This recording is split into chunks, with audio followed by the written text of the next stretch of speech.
Di atas peta satelit Jawa Timur, terdapat sebuah luka robek yang sangat besar. Sebuah zona mati seluas lebih dari 600 hektar yang tertutup oleh miliaran meter kubik lumpur kering, dikelilingi oleh dinding-dinding tanggul beton setinggi 10 meter.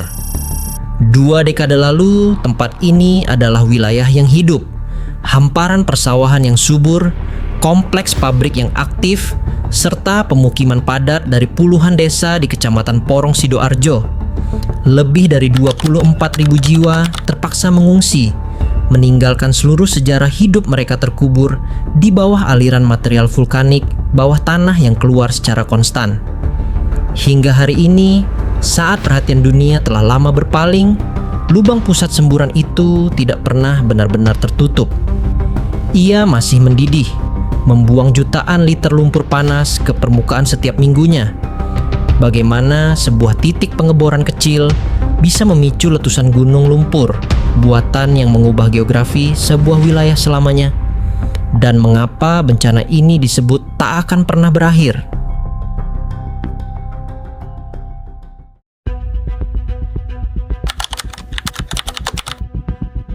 Mei 2006, PT Lapindo Brantas, sebuah perusahaan eksplorasi migas dalam negeri, tengah melakukan pengeboran eksplorasi di Sumur Banjar Panji 1. Target mereka adalah mencari cadangan gas di kedalaman ribuan meter di bawah permukaan bumi. Pengeboran berjalan normal, hingga mata bor mencapai kedalaman sekitar 2.800 meter. Di dalam industri perminyakan, keselamatan pengeboran sangat bergantung pada sebuah pipa selubung baja yang disebut casing. Fungsi casing adalah mengisolasi lubang bor, sehingga tekanan dari formasi batuan di sekitarnya tidak merusak dinding sumur atau menyebabkan kebocoran. Namun, pada kedalaman tersebut, pipa casing pelindung belum dipasang hingga bagian bawah lubang bor. Ketika mata bor ditarik keluar dari dalam sumur, terjadilah fenomena yang paling ditakuti para insinyur, yaitu lonjakan tekanan fluida dari bawah tanah yang masuk ke dalam sumur secara tidak terkendali. Keesokan paginya, alih-alih keluar melalui lubang sumur bor, tekanan masif di bawah permukaan bumi justru mencari jalan lain. Tekanan itu menerobos formasi batuan yang rapuh dan belum terlindungi oleh casing. Batuan di bawah tanah pun pecah, sekitar 200 meter dari lokasi sumur bor, tepat di tengah area persawahan warga. Tanah mulai merekah. Uap panas, air, dan lumpur hitam pekat menyembur keluar, memecah keheningan Porong. Saat itulah, salah satu bencana gerak lambat terbesar dalam sejarah Jawa Timur resmi dimulai.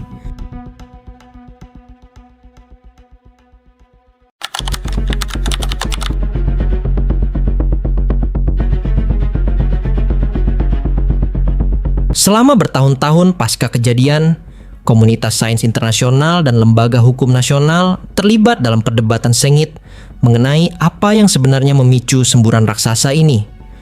Muncul 2 teori utama yang saling bertolak belakang. Teori pertama disuarakan oleh mayoritas ahli geologi independen dan laporan awal Institut Teknologi Bandung. Ini adalah teori underground blowout atau kegagalan internal operasi. Argumennya jelas. Keputusan perusahaan untuk tidak memasang pipa casing pengaman di kedalaman kritis membuat dinding lubang bor tidak mampu menahan tekanan fluida bawah tanah. Saat tekanan melonjak, formasi batuan retak, menciptakan jalan bagi lumpur formasi untuk merembes naik, melompati pipa utama langsung ke permukaan bumi. Namun, pihak perusahaan dan sebagian ilmuwan lainnya mengajukan teori kedua, reaktivasi sesar Watu Kosek akibat faktor alam. Hanya 2 hari sebelum lumpur menyembur, gempa bumi tektonik berkekuatan magnitudo 6,3 mengguncang Yogyakarta. Teori ini menyatakan bahwa gelombang seismik dari gempa Jogja merambat jauh hingga ke Sidoarjo, mengaktifkan kembali sesar Watu Kosek, sebuah patahan geologi purba yang melintasi lokasi pengeboran. Retakan alami akibat gempa inilah yang diklaim membuka jalur bagi sistem vulkanisme lumpur bawah tanah untuk meletus. Meski perdebatan ilmiah ini terus berjalan tanpa konsensus mutlak di kalangan geolog dunia, secara hukum formal di Indonesia, status semburan ini bergeser menjadi fenomena bencana alam tektonik. Keputusan yang mengubah peta tanggung jawab keuangan dan pemulihan, yang sebagian besar akhirnya dibebankan pada anggaran negara.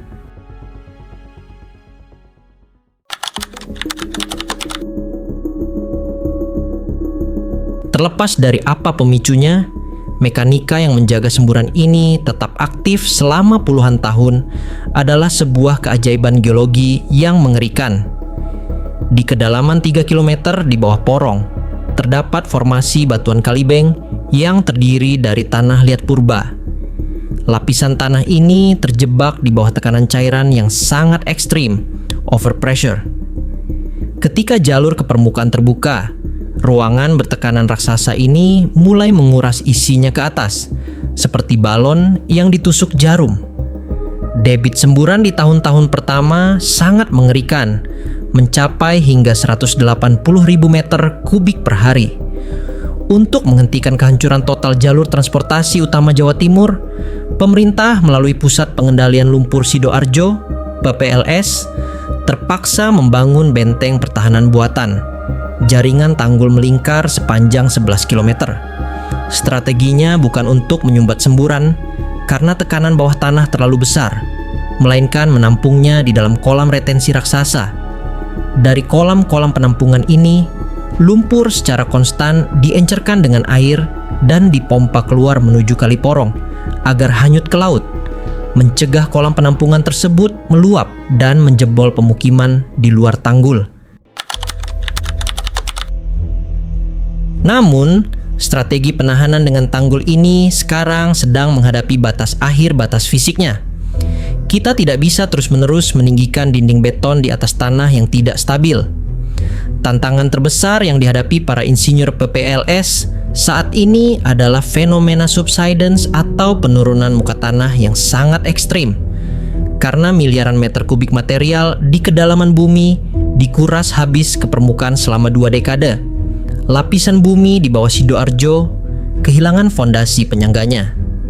Berdasarkan data pengukuran tim ahli di lapangan, beberapa titik kritis pada struktur tanggul terdeteksi amblas ke dalam bumi dengan kecepatan rata-rata mencapai 0,5 meter atau 50 cm setiap tahunnya. Ini menciptakan situasi darurat yang konstan. Ketika petugas menimbun dan meninggikan tanggul untuk menjaga volume lumpur di dalam kolam penampungan yang meluap, fondasi tanah tempat tanggul itu berdiri justru terus merosot ke bawah. Rembesan air bercampur lumpur secara berkala muncul di titik-titik rawan seperti kawasan Siring.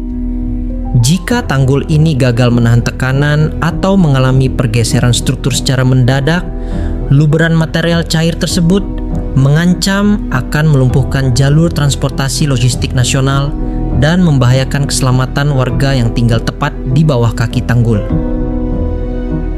Bencana lumpur Lapindo seringkali dianggap sebagai peristiwa masa lalu, sebuah catatan kaki dalam sejarah bencana Indonesia yang puncaknya terjadi pada tahun 2006. Namun bagi tanah Sidoarjo, waktu seolah berhenti.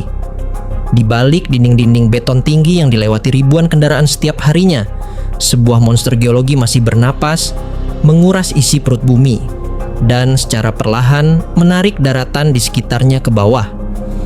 Ia adalah pengingat abadi tentang apa yang terjadi ketika keseimbangan rapuh di bawah kulit bumi terganggu.